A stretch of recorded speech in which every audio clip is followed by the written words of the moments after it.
माता की छोड़ मां भारत माता की छोड़ मां ક્લાઇમેટ ચેન્જ ખૂબ જ અગત્યનું છે. સાંભળજો, ક્લાઇમેટ ચેન્જ આપણે ઉનાળામાં વરસાદ પડી જાય છે ને બધું થાય છે ને, એ કેમ થાય છે એનું કારણ આપણને સમજાવાયા છે.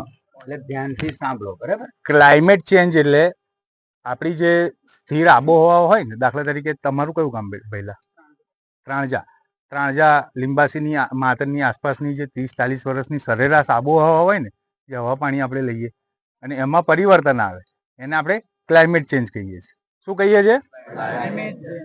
એ ક્લાઇમેટ ચેન્જની પ્રક્રિયા, એ આબોહવા પરિવર્તનની પ્રક્રિયા, અને હિન્દીમાં એને કહે જલવાયુ પરિવર્તન. શું કહે?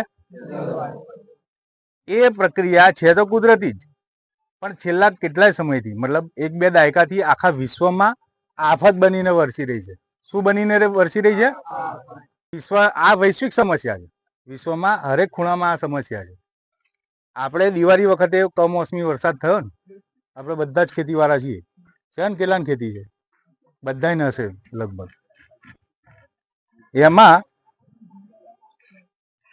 લગભગ 7 થી 8 દિવસનો કમોસમી વરસાદ પડ્યો ને, 5 થી 8 દિવસ. એમાં મોટા ભાગનું આપણું પાક બધો બરબાદ થઈ ગયો ને. એ ક્લાઇમેટ ચેન્જનો વરસાદ હતો, બરાબર. એની પહેલા ચોમાસામાં ક્લાઇમેટ ચેન્જનો વરસાદ અને સામાન્ય સ્થિતિમાં પડતો જે વરસાદ હોય ને, એનો આપણે ફરક જોયો કે ભાઈ સામાન્ય પરિસ્થિતિમાં કેટલો વરસાદ પડે, 1 ઇંચ 2 ઇંચ 3 ઇંચ, બરાબર. માફક આવે એવો આપણા જનજીવનને, માનવ જીવનને બધાને માફક આવે એવો વરસાદ પડે, બરાબર. એ સરેરાશ વરસાદ કહેવાય. અને ક્લાઇમેટ ચેન્જનો જે વરસાદ થયો ને, એક જ જગ્યાએ 15-15 ઇંચ થઈ ગયો વરસાદ. 10 ઇંચ 15 ઇંચ વરસાદ પડી ગયો. વડોદરા, સુરત, એ બધામાં શું થયું? જનજીવન બધું ઠપ થઈ ગયું, બરાબર. એટલે એ ક્લાઇમેટ ચેન્જનો વરસાદ અને સામાન્ય સ્થિતિમાં પડતો વરસાદ, એનો 2 ફરક જોયો ને આપણે, કેટલું બધું નુકસાન થયું. પછી શિયાળાની ઋતુ ગઈ આપણી. શિયાળામાં બપોરે કેટલી બધી ગરમી લાગતી હતી, બરાબર. મિક્સ ઋતુ જેવું વાતાવરણ થઈ ગયું. અને અત્યારે તમે જુઓ, અત્યારે સવારમાં તમે 5 વાગે, હું 5 વાગે નોકરી જઉં છું ને સવારમાં ઉઠીને, તો ઠંડી લાગે છે સાહેબ. ઉનાળું, શિયાળું, ચોમાસું જે હોવું જોઈએ ને, એ આખું ક્લાઇમેટ ચેન્જના કારણે આખું ઋતુચક્ર ફરી ગયું. અને એનાથી કેટલા બધા નુકસાન થઈ રહ્યા છે. પહેલા આપણે પાક બરબાદ થઈ રહ્યા છે. વધારે આ ગરમી હોય ને, એટલે દરિયો વધારે પડતી ગરમી શોષે. એના લીધે ચક્રવાતના સ્વરૂપમાં પાછો આપણું પર ત્રાટકે. માણસ બહુ મોટો ગ્રાહક થઈ ગયો. આપણે પહેલા 1 ફોનથી ચાલતું હતું, અત્યારે 2 જોઈએ. પંખા પહેલા 1 પંખાથી ચાલતું હતું, અત્યારે ઘરમાં 4-4 પંખા. બધી જ વસ્તુ, એસી 1 ચાલતું હતું ને, તો હવે 2 માળ હશે ને તો 2 માળ કરશે લોકો, બરાબર.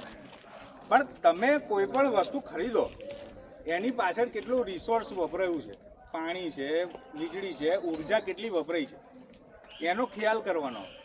મોબાઈલ છે, મોબાઈલ તો આપણે પૈસા ખરીદીને લાવ્યા, પણ એની પાછળ કેટલો પાવર, કેટલી એનર્જી, કેટલું પાણી, બરાબર છે, કેટલું બધું વપરાયું.